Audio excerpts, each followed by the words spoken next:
What are a few things I know and this guy didn't? Hey, how's it going? You really should grow a beard, guy. This whole thing ain't working for you. I'm gonna tell you.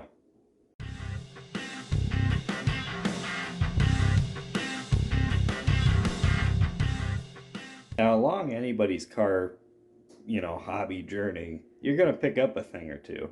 And chances are you're gonna learn it the hard way. Well, here's a few things that I learned the hard way. Parts that look good on their own don't always look good on the actual car. I liked these gauges when I was looking at them and I was planning things out. Spent 400 bucks on those. Had them for years in the car. Never really liked them that much. These were like 20 something bucks and it fit the theme of the car way, way better. Taking an engine from the engine dyno and putting it in a car, you need to actually retune it for the car. See, I didn't know this at first. I figured it would be tuned on the engine dyno. Once I put it in the car, I quickly realized that my E85 build that ran perfect on the dyno would not run at all in the car because it was under load and it was way too lean because they didn't have to tune pump shots and transitions and anything else on the dyno. It was all just wide open. Taking anything off the car or changing any part on the car, you really need to pay attention. This is the first thing I ever did on that Mustang. I changed the carburetor, me and my buddy. Well, we took this one off, put the new one on, started it up, and we heard ting ting, ting ting ting, ting ting ting ting inside the motor. Because little did we know there were actually washers on these bolts, and one went through the motor.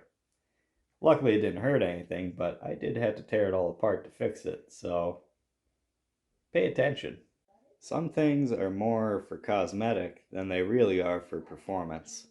I can't tell you how much money I've spent on AN fittings and braided line for that old Cutlass build when this does the exact same job way, way cheaper.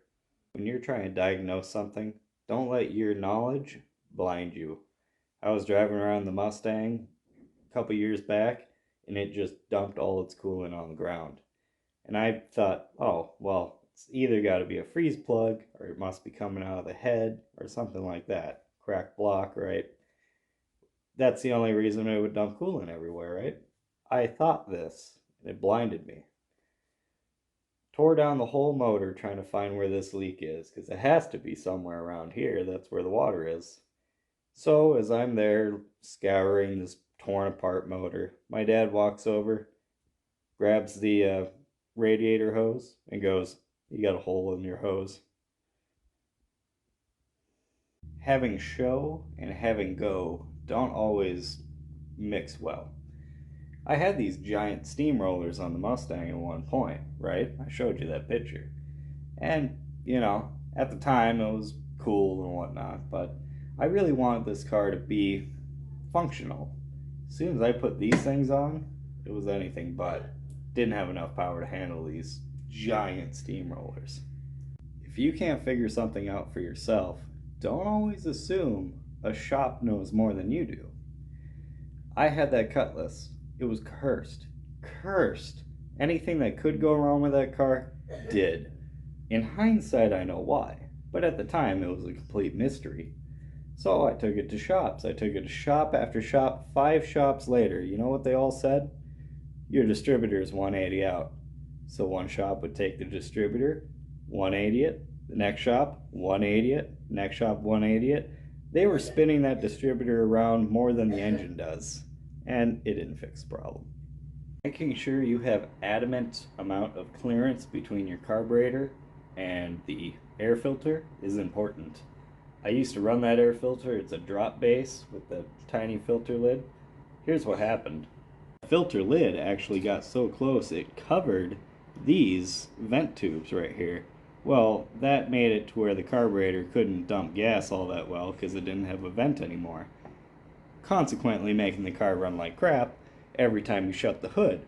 When you shut the hood, when you think, oh, I finally fixed this stupid problem, and there it is again.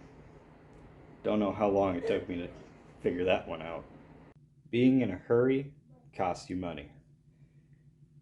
Take this build for example. If I was to buy everything new, this would be $3,000 build right here.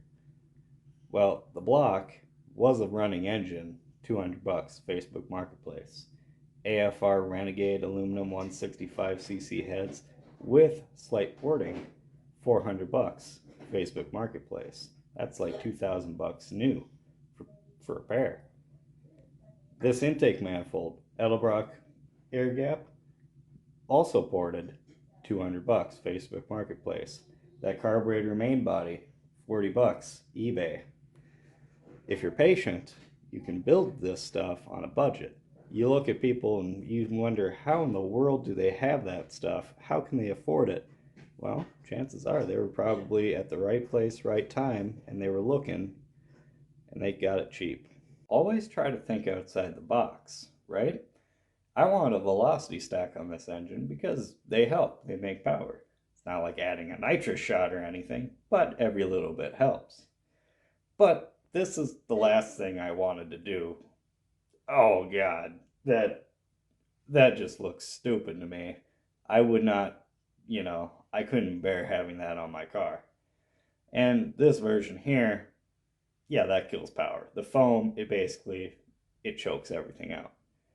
So how in the world am I going to do this? I want to stack on the car, but I don't want to look like an idiot doing it. Put the stack inside the air filter, right? Sometimes the best ideas, you know, come out of a want, a need, and thinking a little bit outside the box. Bring a toolbox with you wherever you go, because you know dang sure the one time you forget to bring all your tools is the one time you're going to break on the side of the road. And last but not least, if you're going to run E85, which I did in the Cutlass, bring a carburetor that will work on gasoline, because if you run out of E85 and there ain't any around, you're done ski. Okay, well, I hope you got something out of that. I'll catch you next.